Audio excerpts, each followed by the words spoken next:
Hello everyone, my name is Quartz. Welcome back to my YouTube channel. Welcome back to another video. A quick note before the video starts, I just want to say I took down my last video, the rating my teachers.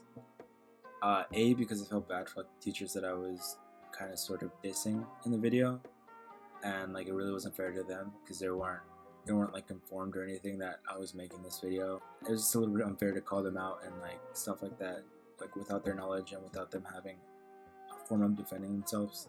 And B, I f***ed up and used all the like real images and names of all the teachers, so obviously that was probably not a good idea to put on the internet for the entire world to see. But yeah, that's why that video got taken down. But anyways, welcome back to this video. Boy, if you don't. Today we are going to be comparing my life at public school versus private school. I'm gonna be honest with you a little bit before we start. I didn't actually used to go to public school before private school. I went to more of a public charter school, which is like a lot different than a public school, but not really at the same time. It's sort of hard to I'll sort of explain that as this video goes on. Yeah, I never really did. My bad. I'm gonna be focusing on three things that I felt were different between public and private school, and they really just like sort of shaped my experience at each of those schools. But yeah, let's get into it. Let's get into the first category. So the first category today is fundraising. I went to a public charter school from pre-K to 8th grade, and throughout these, how many years is that? I think it's 10 years. So throughout these 10 years, I had a good experience, honestly. It was really fun. It was honestly just like a really good experience overall. But one of the things that I particularly dreaded every year was fundraising season. So it was either, I don't remember exactly when they started, but maybe like first or second grade, third grade maybe. I don't know, but somewhere around this time, they began to hand out chocolate almonds, I'll clip it here, or candy bars that we were supposed to go and sell. It was around, I think, 40 bars of almonds or chocolate.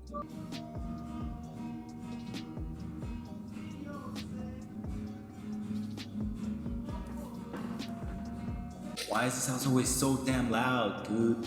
But anyways, like I was saying, we used to sell these chocolate almonds and like chocolate bars. Okay, so in each case, there were usually like 40 candy bars or 40 chocolate almond boxes. They gave us like rewards, but I'll explain that in a little bit. The reason behind this fundraising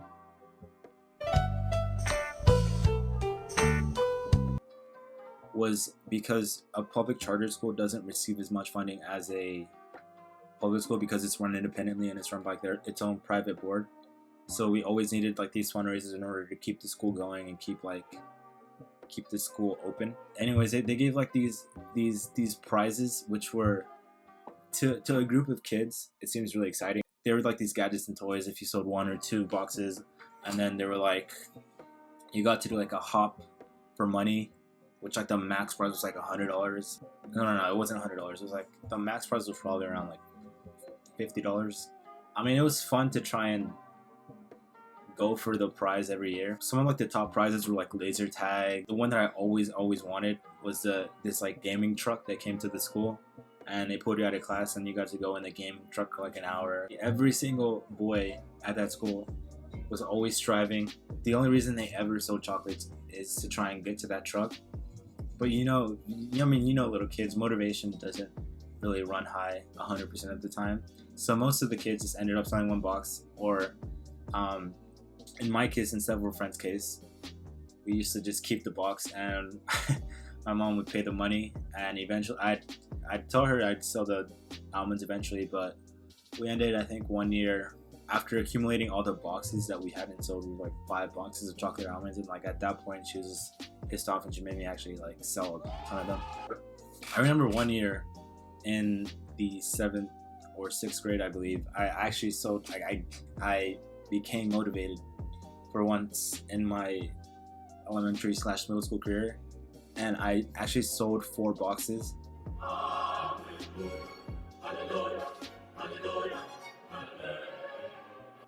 And it was the proudest I've ever been in my entire life. I literally worked so hard. And the thing is, selling these things aren't like really easy either.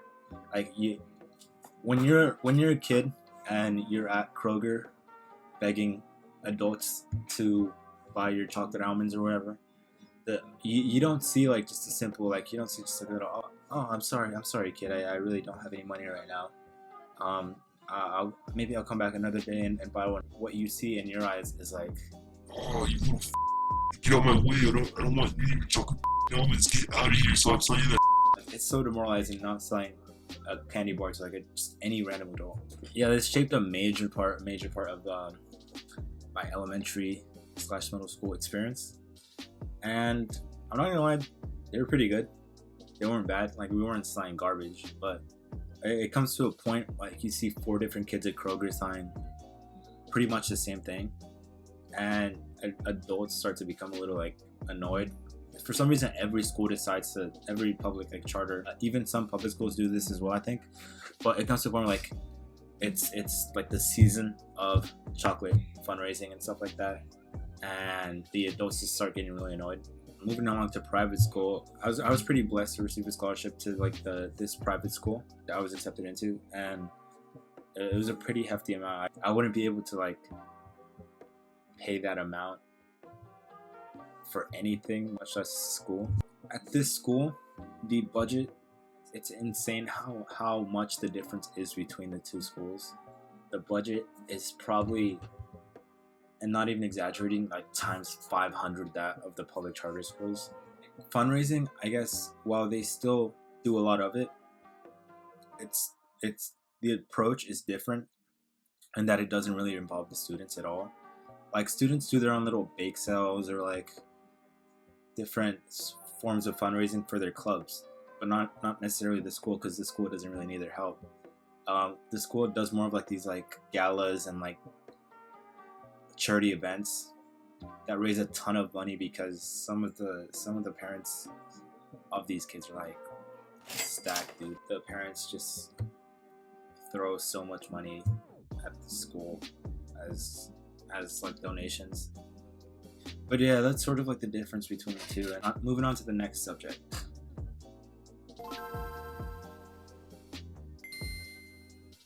Now, discipline was a lot different. I guess while the kids are at my public charter school were fortunate to be in a position where they weren't like at these, rundown public schools, and we're at a little bit more of a ambitious school and like driven, because like the whole focus is to push kids to be the best academically that they can and strive for them to get accepted into colleges and stuff like that.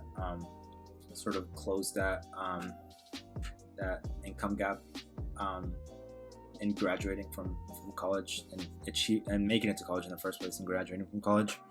Some of these kids just like acted out, man. This school would implement these paychecks. They would distribute these paychecks, and you started off with $20 each week. For every bad thing that you did, the consequence was taking some of that money off of the paycheck. You could actually use this paycheck to buy some stuff from like the school store, or there were different uses for it. I think at the end of the year, there was always like this auction thing that you could use your dollars for to buy. And the system was like low-key kind of cool. It was a really creative and innovative way to convince students to like behave.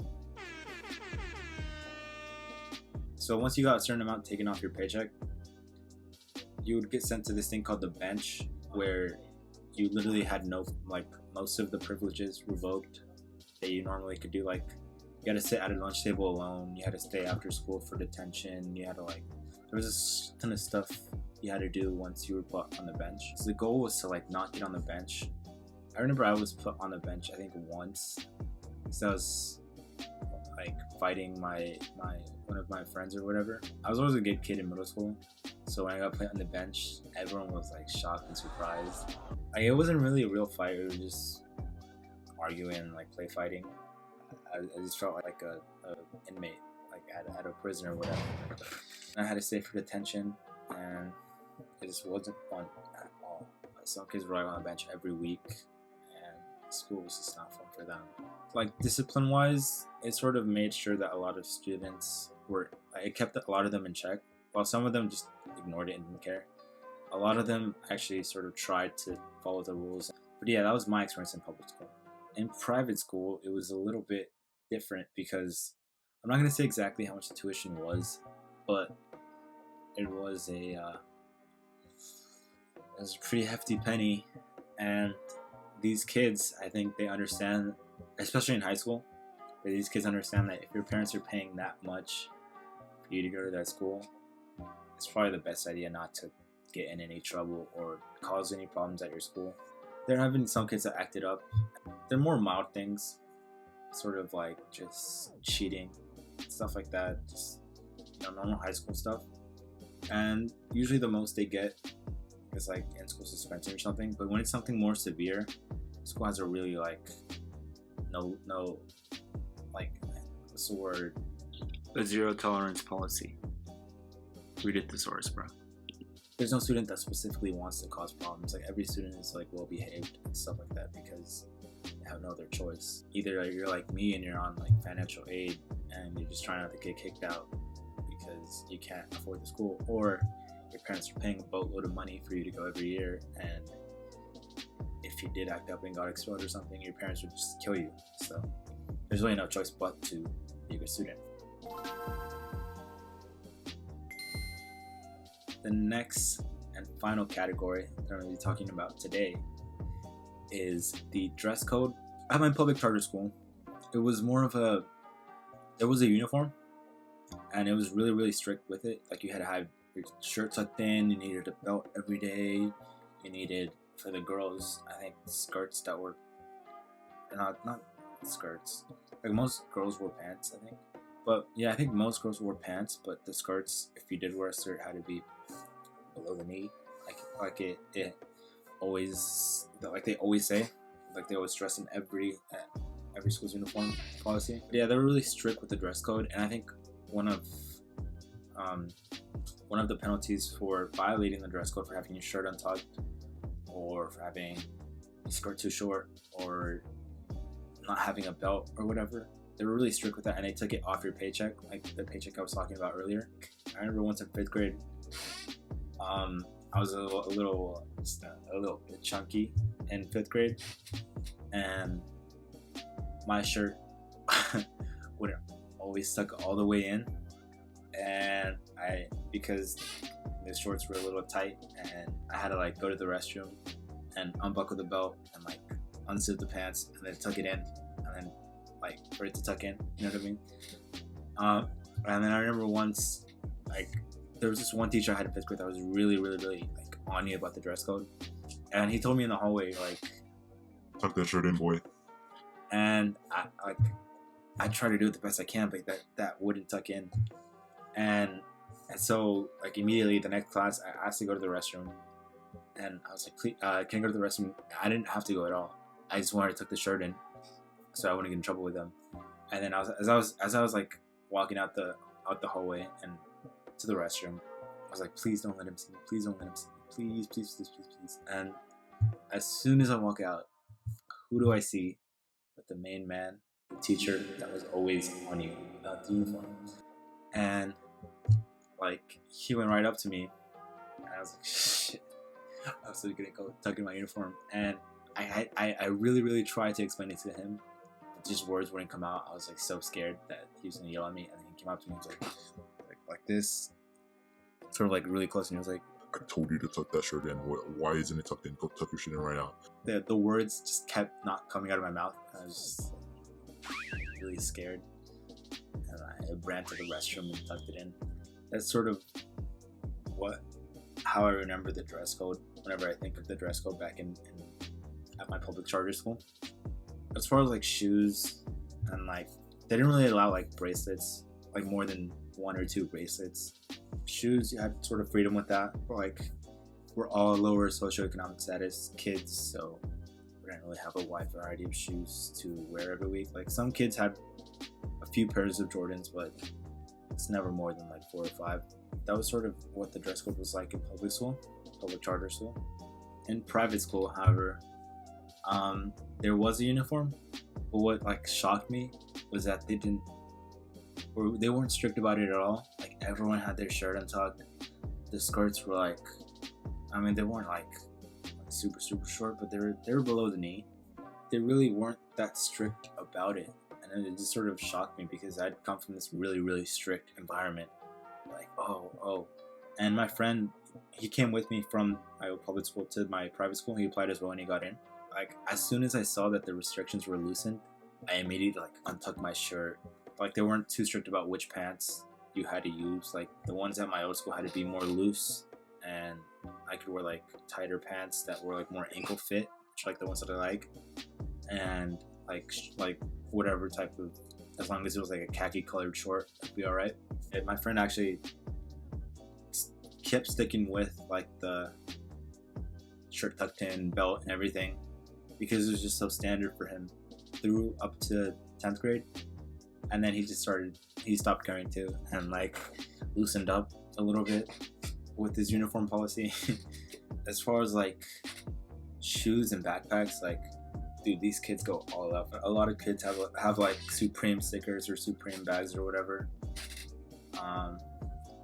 Seeing like several pairs of Gucci shoes, which like I can't even fathom spending that much on a pair of shoes. I spent close to $200 for a pair of shoes, but that's probably the most I'll ever spend. And there are kids that just like wear a different pair of shoes every day, like 2 times what I paid for my most expensive shoes, and it's just insane to see like the difference, I guess. Like in middle school, so my family used to be a little bit poorer. Like I used to wear shoes with like holes in them. I still sometimes do. I have to like wear a pair of shoes out before I get a new pair. It's just crazy to see. It's because I'm not used to that. Those are sort of like just the 3 main things I wanted to cover today. I hope you enjoyed it. I hope you guys like learned a little bit more about what that sort of experience is like. I mean, you obviously know some of the differences between public and private schools, so a little bit more into the aspects of each of these. I have a whole lot more stuff like on this specific topic that I want to cover someday. So if you want to see another part to this, let me know. That's really all I have for today. So please remember to like, subscribe, comment, all the lot. Thank you so much for watching, and I'll see you guys in another video. Baby, you in love with me. Baby, I know that it really hurts. Ain't nobody finna hold you down like I'ma hold you down. So baby, is he really rocking with me? Is he fucking with me? They gon' be so easy to swear something. Dices que sin mí no puedes vivir, pero te encanta, mamacita, que te haga daño. Tú esclavo, is he really fucking with me? Is he rocking with me? Yeah.